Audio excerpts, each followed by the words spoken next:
one man, and I stand here alone. He's known as the people's tenor, and now Russell Watson has been chosen to become the voice of a military anthem. The Home Ground Anthem will be released next year as part of the First World War Centenary commemorations. All the proceeds will go to the Home Ground charity for the disabled and vulnerable, as well as the Hague Trust Coming Home campaign, the Welsh Guards Benevolent Fund and the Falkland Veteran Foundation. It's actually quite an inspirational piece of music. It was written by a chap called Owen Sheed, and it's in essence a commemoration of the centenary of World War I.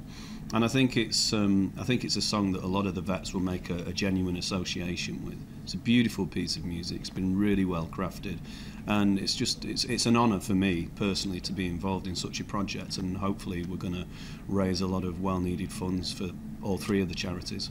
Russell was made an honorary member of the Falkland Veterans Foundation and presented with a tie by its patron Simon Weston. To remember the loss is one thing, and the suffering of their families, but also to remember the fact that the people who are left behind, their suffering goes on 365 days of every year, and their families and the children of those families, they all need to be supported, because the fathers are no longer able to be here, or are no longer able to do the things that they used to do with their families. Simon will join Russell on stage when the single is released to perform a reading of a wartime poem.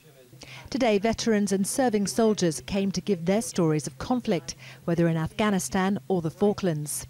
Severely injured soldiers who've lost limbs and lost visions and other injuries. Paralympian and former soldier Derek Derinalagi is one of many who've been helped with finding accommodation to fit his needs by the Hague Housing Trust.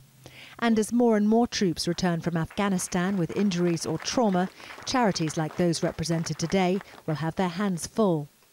Famous faces and voices like Russell Watson's help sell records. And with the centenary of the First World War approaching, it's hoped people will dig deep to remember all veterans of war, including those here today. Victoria Smith, Forces News, Central London.